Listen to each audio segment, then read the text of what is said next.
Olá! Neste vídeo vamos explorar os subsistemas terrestres e compreender a forma como se relacionam entre si. Eu sou a Telma Rodrigues, sou professora de Biologia e Geologia e vou tentar ajudar. O que é então um sistema? Nós vemos sistema aplicado a variedíssimas situações. Sistema solar, sistema de equações, sistema digestivo, tudo parece muito distinto, mas todos eles são sistemas. Então, o que é um sistema? Um sistema é um conjunto de elementos que interagem de forma dinâmica, tendo em vista um ou mais objetivos. O planeta Terra pode ser considerado um sistema? Claro que sim. O planeta Terra é constituído por vários elementos, podemos considerar os seus 4 grandes subsistemas que interagem de forma dinâmica e entre si, tendo em vista um ou mais objetivos. E que subsistemas são esses? Quais é que são os 4 subsistemas terrestres? Temos a atmosfera, temos a hidrosfera, temos a geosfera e ainda a biosfera. Vamos ver cada um destes com algum pormenor. A geosfera. A palavra geos indica terra. Então a geosfera é toda a parte mais superficial da Terra que se encontra no estado sólido, os continentes, os fundos oceânicos e também pelos materiais do interior da Terra. Tudo isso compõe a geosfera. E há muitas transformações que ocorrem nesta geosfera, tanto superficialmente como internamente. Isso faz com que podemos dizer que o nosso planeta é um planeta dinâmico, possui uma geodinâmica interna e uma geodinâmica externa. Alguns exemplos da geodinâmica interna são os vulcões, os sismos, que são consequência desse dinamismo interno. Externamente, temos os fenómenos erosivos, que são o melhor exemplo que mostram que o nosso planeta à superfície também possui essa dinâmica, sofre essas alterações constantes. E o que é que move essa geodinâmica interna? Porque é que o nosso planeta tem uma geodinâmica interna? É a consequência do calor interno da Terra. Devido às temperaturas elevadas que temos no interior da Terra, resultam depois o vulcanismo, a tectónica de placas, etc. E esse calor interno resulta de 2 principais fontes.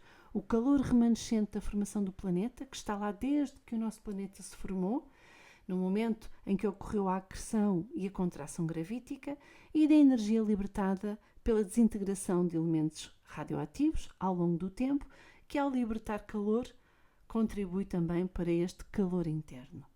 A geodinâmica externa, os fenómenos erosivos, são impulsionados pela energia do Sol.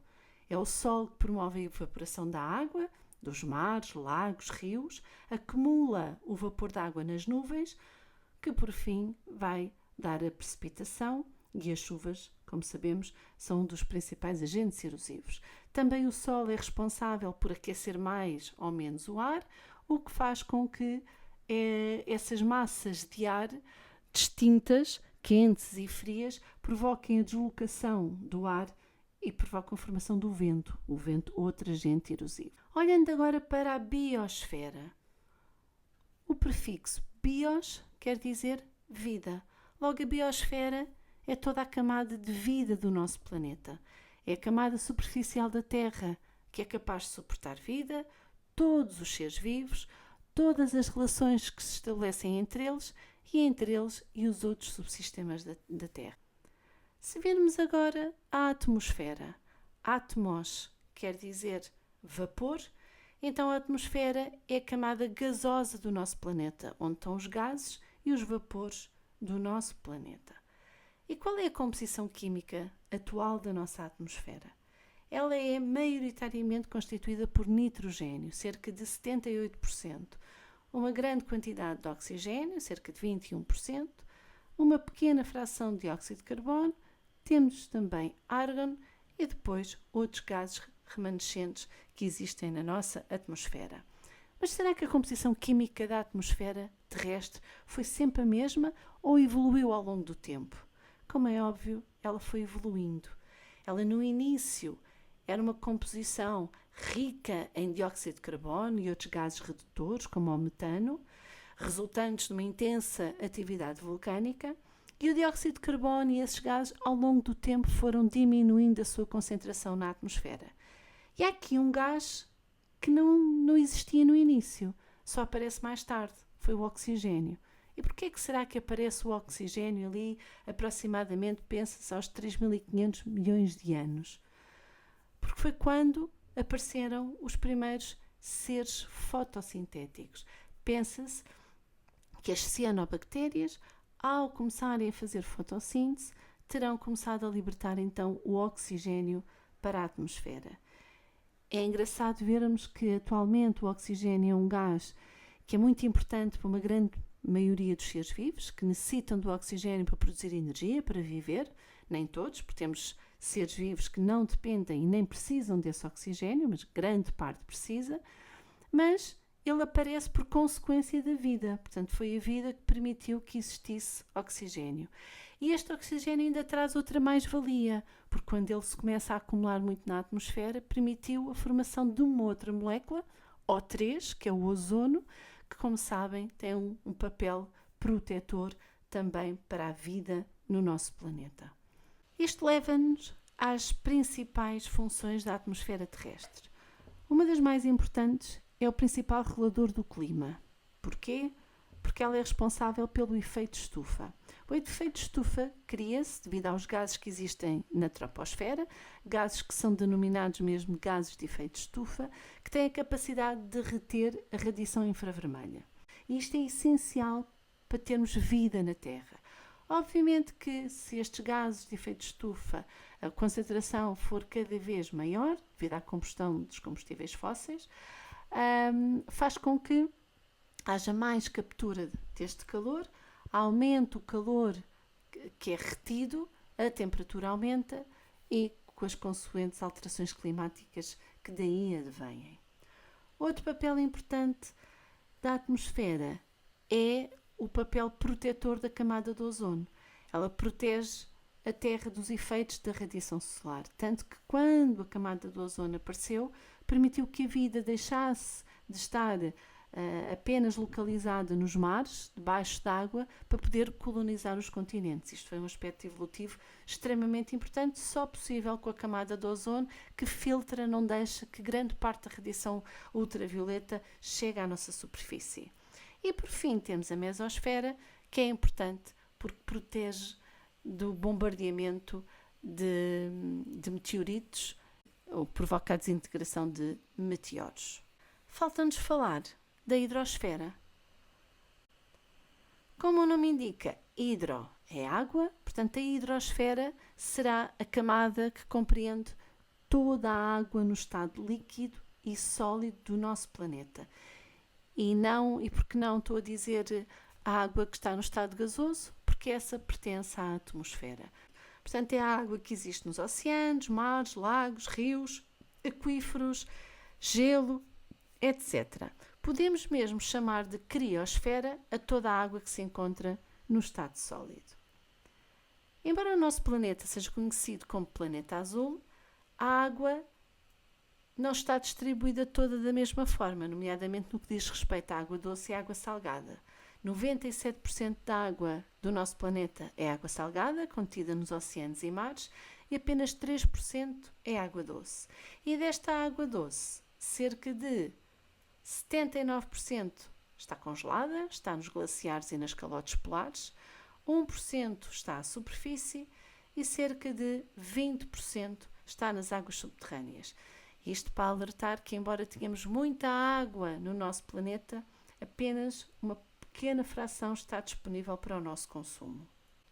Outro aspecto importante, e é um bom exemplo da interação dos diferentes subsistemas terrestres, é o ciclo hidrológico, o ciclo da água, porque a água atravessa todos os subsistemas terrestres.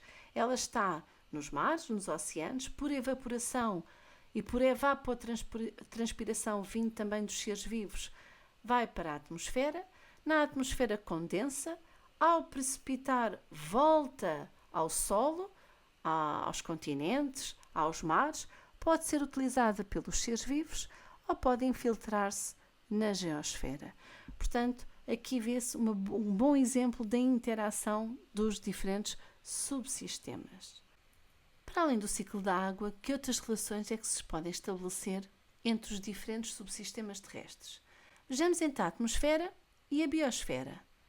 Ora, os seres vivos precisam dos gases atmosféricos para viver. Precisam do oxigênio para fazer respiração, do CO2 para fazer fotossíntese e devolvem à atmosfera outros gases. Portanto, as trocas gasosas entre os seres vivos e a atmosfera são um bom exemplo entre a biosfera e a atmosfera. E entre a biosfera e a hidrosfera? Como é óbvio, os seres vivos dependem da água para sobreviver. Sem água, no estado líquido, não existe vida. Portanto, os seres vivos dependem da água para consumo, alguns como habitat mesmo. Portanto, existe aqui uma interdependência enorme, tanto que grande parte da constituição dos seres vivos é água. E entre a biosfera e a geosfera, que exemplo é que a gente consegue dar entre estes dois? Temos o exemplo dos carvões.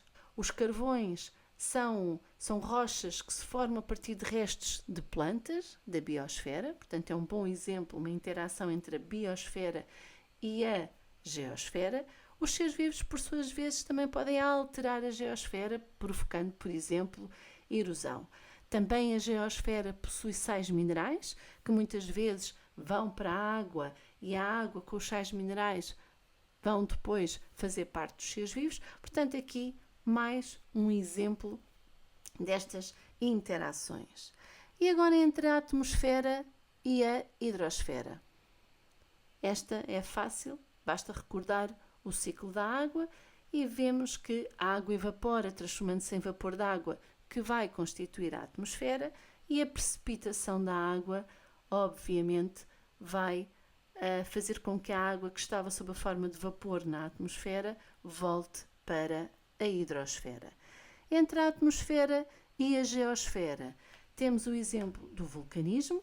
Portanto, o vulcanismo, os vulcões da geosfera libertam gases para a atmosfera e ainda os gases atmosféricos provocam meteorização e erosão das rochas, evidenciando aqui uma outra relação.